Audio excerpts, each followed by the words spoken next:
Presiden Joko Widodo dalam rapat terbatas bersama para menteri secara virtual menginstruksikan jajarannya mempersiapkan perihal vaksin COVID-19 secara matang. Ia meminta penyampaian terkait vaksin tidak dilakukan tergesa-gesa supaya tidak menimbulkan persepsi miring di masyarakat dan tidak dipelintir serta dihantam isu tidak benar. Menurutnya Indonesia sudah mendapat komitmen mendapatkan vaksin Sinovac, CanSino, Sinopharm dari Tiongkok, serta Genexin dari Korea Selatan.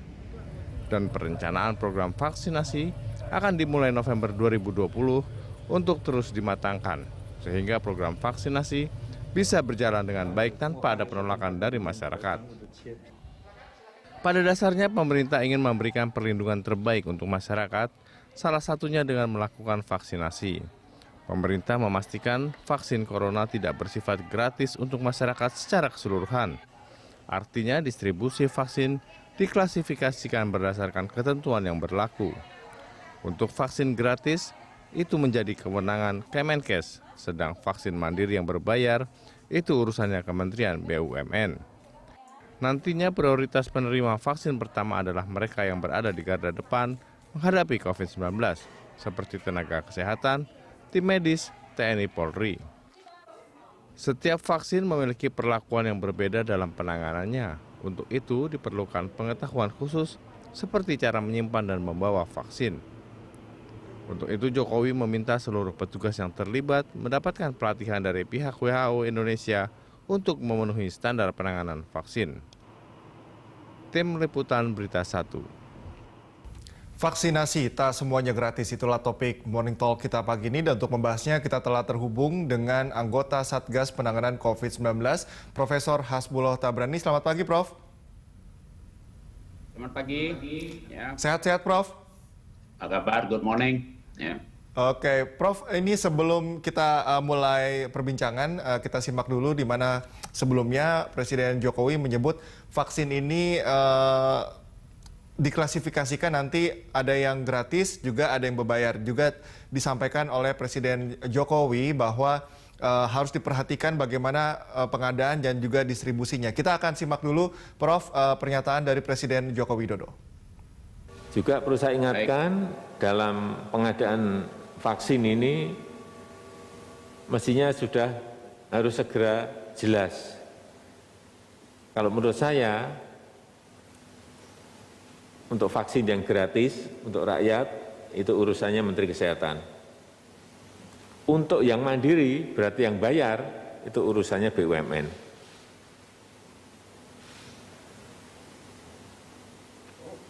Ini menjadi jelas. Kalau enggak seperti ini nanti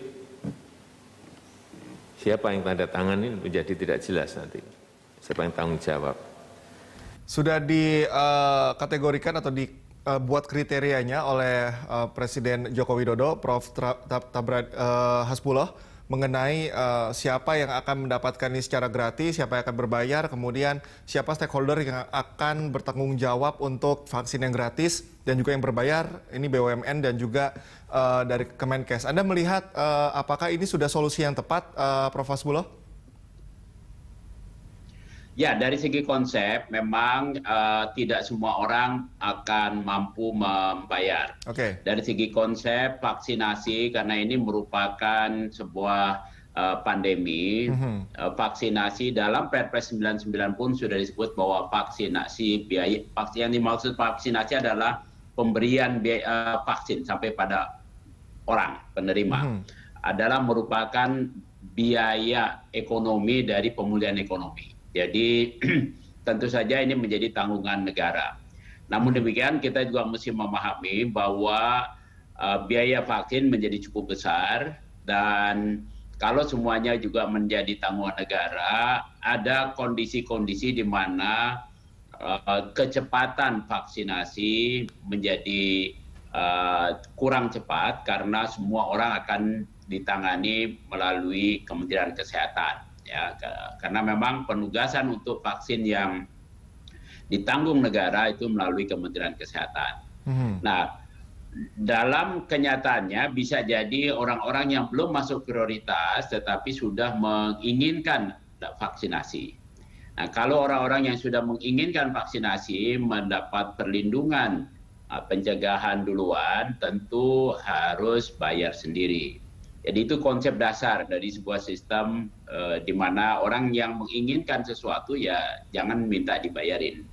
Nah itulah sebabnya ada dua kelompok pada vaksin yang memang ditanggung, khususnya ini untuk kita sudah dengar beberapa pernyataan dari beberapa pejabat tinggi negara bahwa peserta PBI, JKN misalnya yang penduduk miskin tidak mampu yaitu akan digratiskan tentu ya. Tapi buat kita kelas menengah kita bisa membeli sendiri, membayar sendiri, ya, supaya kita bisa dapat pada waktu yang kita mau dan juga biasanya antriannya tidak panjang dan itu kan pilihan dari kelas menengah. Jadi semua kelompok ini diakomodir dengan dengan membagi bahwa ada yang mendapat vaksin gratis, ada yang berbayar. Oke, Prof. Hasbuloh, ini kan kalau kita lihat ada 3 vaksin yang akan didatangkan ke Indonesia. Ada Sinovac, kemudian Sinopharm, dan juga CanSino dengan platform yang berbeda-beda. Kita kalau informasi yang kita tangkap, Sinovac ini harus 2 kali penyuntikan vaksin begitu. Nah, apakah penetapan harga ini juga harus menyesuaikan dengan platform dari vaksin yang berbeda-beda itu, Prof? Ya, penetapan harga itu memang diserahkan kepada Kementerian Kesehatan yang akan mempertimbangkan pertama kemampuan anggaran, yang kedua harga vaksin yang kita bisa beli dari luar. Ya, kalau Bio Farma dan Sinovac sudah selesai vaksinnya, sudah mendapat izin edar dari Badan POM, karena bagaimanapun semua vaksin, apakah yang dibuat dalam negeri apapun ataupun yang dibeli dari luar, seperti yang dari AstraZeneca, harus mendapat izin edar dalam kondisi yang darurat ini diberikan cepat oleh Badan POM. Tapi pemberian cepat tidak boleh mengorbankan efektivitas atau keamanan dari masyarakat penerima vaksin. Nah tentu saja harganya bisa jadi berbeda, tapi Perpres telah memberikan kewenangan kepada Kementerian Kesehatan, dalam hal ini ada komite di kementerian yang akan mengkaji berapa harga yang layak, yang pantas untuk dibeli. Ya, karena yang beli adalah partai besar, Kementerian Kesehatan untuk yang gratis, tentu saja harga vaksin tidak bisa ditentukan oleh penjual sendiri. Harga vaksin akan menjadi sebuah kesepakatan bersama dari pembeli partai besar. Nah, kalau vaksin yang datang dari luar, karena yang dari luar itu ada yang nanti single dose, sekali suntik, tapi belum masuk juga. Ya, nah, mungkin harganya akan berbeda karena pertama tentu lebih nyaman sekali datang, ya, sekali suntik. Yang kedua tergantung juga efektivitasnya, efektivitas pencegahan atau proteksi berapa lama dia. Ada vaksin yang kita belum tahu nanti akan diumumkan yang bisa melindungi kita setahun, ada yang cuma 6 bulan, ada yang mungkin nanti ada yang lebih lama, kita belum tahu ya, karena semua produsen vaksin masih berlomba-lomba, tentu mereka bersaing untuk mendapatkan harga pasar yang terbaik. Nah, harga pasar itu dihitung bukan nilai rupiahnya, ini yang paling penting. Karena kalau saya kasih ilustrasi, kalau ada satu vaksin, kita sudah dengar dari berita-berita dipatok sekitar 200.000, tapi dia mencegahnya selama 6 bulan. Kemudian ada vaksin lain yang bisa mencegah selama 1 tahun, harganya sampai pada pasien atau penduduk 300.000. Mana yang lebih mahal? Tentu yang 200.000 lebih mahal. Karena 200.000 hanya melindungi selama 6 bulan. Sementara yang 300.000 bisa melindungi kita selama 1 tahun. Nah, ini yang perlu dipahami masyarakat, nanti jangan kemudian timbul tiba-tiba sebuah tudingan, protes, dan sebagainya. Nah, itulah sebabnya perlu ada komite khusus untuk menilai harga vaksin berapa dan komite itu ada di Kementerian Kesehatan. Oke. Perpresnya telah menunjuk Kementerian Kesehatan untuk mengadakan vaksin yang diberikan kepada seluruh masyarakat tanpa harus bayar. Nah, yang berbayar memang diberikan kewenangan BUMN, tapi tidak hanya BUMN dalam Perpres itu, lembaga lain atau perusahaan lain atau penyedia boleh saja membeli. Nah, ada lagi tentu varian-varian vaksin, karena di dunia ini ada sekitar 140-an jenis vaksin yang sedang dikembangkan. Tentu ada perusahaan-perusahaan yang mampu mengembangkan vaksin yang mungkin tidak menimbulkan rasa panas, mungkin efeknya lebih panjang, ya, dan mungkin juga tidak mempunyai efek samping sama sekali. Prof Hasbuloh, ini kalau tadi disebutkan bahwa mahal dan murah itu menjadi relatif ketika ini perspektifnya adalah perspektif kesehatan masyarakat. Nah, ini apakah perlu ada semacam satgas khusus begitu untuk menentukan siapa saja yang masuk kategori mampu dan tidak mampu? Apakah data dari BPJS itu cukup, Prof? Atau memang perlu ada penajaman pendataan lagi agar nantinya tidak ada masyarakat yang ngakalin gitu, istilahnya dalam tanda petik, selama bisa gratis ngapain bayar? Begitu kan yang dikhawatirkan seperti itu, sehingga orang-orang yang berhak untuk gratis jadi tidak terpenuhi haknya begitu, Prof? Ya, yang sering disebutkan penumpang gelap itu selalu saja ada. Ada orang-orang yang kalau kita lihat tidak berhak, samalah kita tahu yang diberikan bantuan beras nggak berhak diambil dan sebagainya. Itu selalu ada. Kita tidak bisa sampai nol, tetapi kita minimalisir. Nah, di dalam minimalisir kita mesti pahami bahwa kita sudah punya data penduduk miskin dan tidak mampu yang sekarang menjadi peserta PBI di dalam JKN, baik yang dibayarin iurannya oleh pemerintah pusat maupun oleh pemerintah daerah, itu jumlahnya sekitar 130 juta orang. Ya, nah ini dulu yang gampang kita lakukan karena mereka menjadi peserta PBI sudah berkali-kali dilakukan evaluasi. Meskipun masih ada saja satu dua yang salah klasifikasi karena di tengah jalan dia mungkin sekarang sudah bekerja, sudah bisnisnya sudah bagus ya, padahal tahun lalu belum, itu bisa saja. Nah, tetapi itu adalah data yang terbaik yang bisa kita lakukan. Kalau ada yang mengaku tidak mampu, tidak peserta PBI tapi mengaku tidak mampu minta berikan secara gratis, ini nanti oleh kementerian dan tim pelaksananya di daerah akan dilengkapi dengan instrumen untuk mengetahui apakah orang tersebut mampu tidak mampu. Kita tahu misalnya di dalam penetapan orang miskin kurang mampu untuk menerima bantuan sosial, kita Indonesia sudah mengembangkan instrumen. Ya, instrumen untuk mengidentifikasi apakah itu luas rumah, apakah itu kemampuan membeli baju, apakah itu pendapatannya, pekerjaannya dan sebagainya.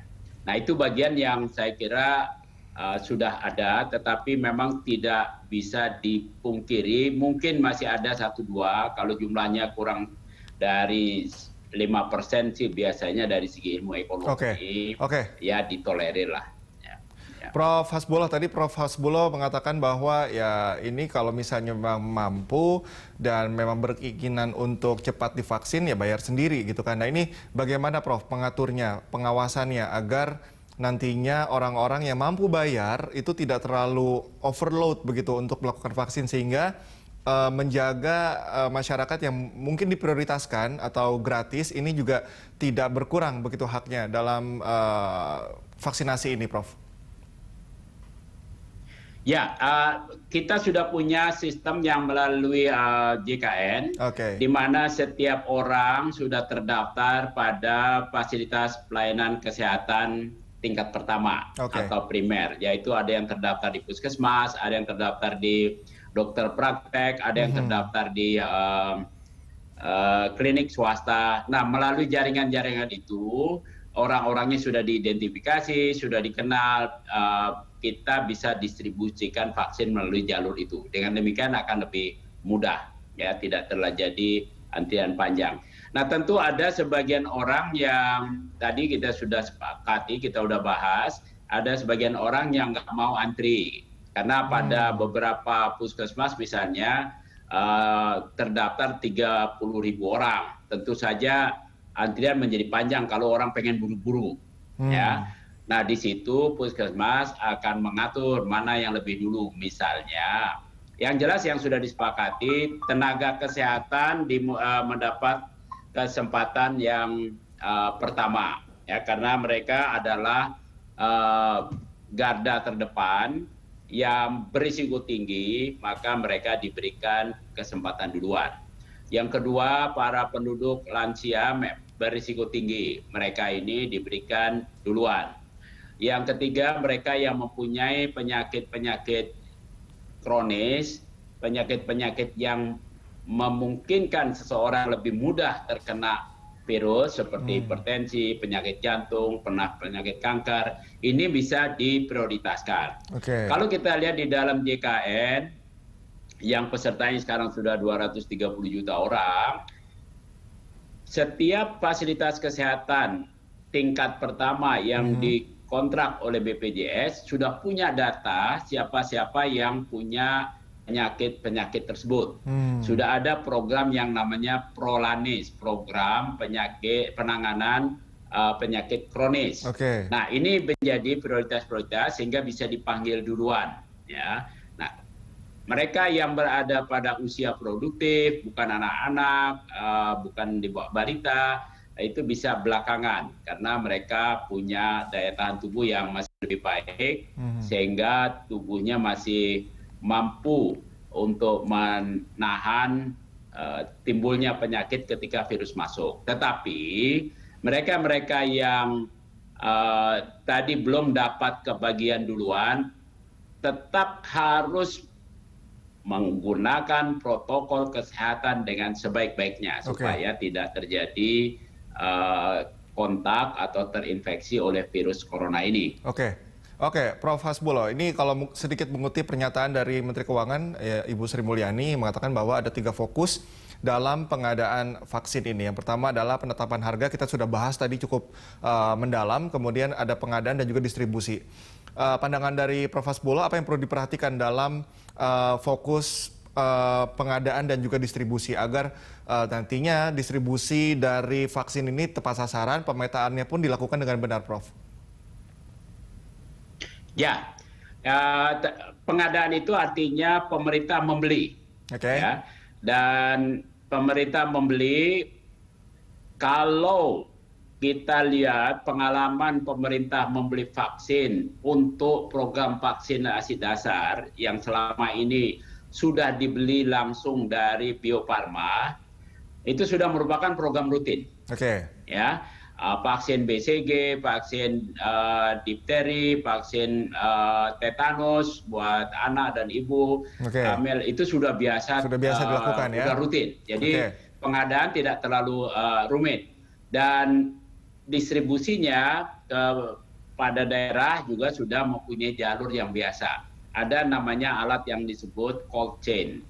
Karena vaksin ini merupakan bahan yang sangat mudah, yang sangat labil, sangat mudah bereaksi kalau kena panas, suhunya ketinggian dia jadi rusak dan sebagainya. Itu ada prosedur tertentu. Jadi di dalam pengadaan vaksin harus dipertimbangkan vaksin sampai di suatu daerah dalam kondisi yang masih efektif, tidak boleh rusak karena ada cold chain. Nah, begitu sampai di daerah, di dinas kesehatan, ya, vaksin ini akan didistribusikan ke fasilitas kesehatan, ke puskesmas, ke klinik, ke dokter, juga harus dari segi yang aman. Tempat fasilitas kesehatan seperti tadi klinik, puskesmas harus mempunyai juga tempat penyimpanan vaksin dengan suhu yang bisa dijamin, ya. Jadi mulai dari sekarang sebetulnya dinas-dinas kesehatan sudah memulai memeriksa apakah tempat-tempat penyimpanan vaksin memenuhi syarat. Ya. Nah, kalau sudah tempat penyimpanan memenuhi syarat, pada waktu pemberian vaksin kepada penduduk, diperlukan juga APD. Nah, ini yang barangkali menjadi isu penting karena selama ini APD yang cukup banyak itu umumnya disediakan di rumah sakit. Ya, kalau di rumah sakit vaksinasi diberikan terlalu jauh banyak orang. Tapi kalau di fasilitas tingkat pertama yang di setiap kelurahan atau desa sudah ada, itu lebih mudah. Nah, tapi selama ini mereka belum mendapat dropping atau mendapat bagian dari APD. Ya, APD alat pelindung diri. Karena apa? Karena perawat yang akan menyuntikan itu berisiko kena infeksi. Oleh karena itu mereka harus menggunakan APD. Nah, APD ini untuk vaksin yang gratis sudah masuk dalam anggaran dari anggaran vaksinasi yang nasional. Tetapi yang beli sendiri, nah ini yang mesti dipahami.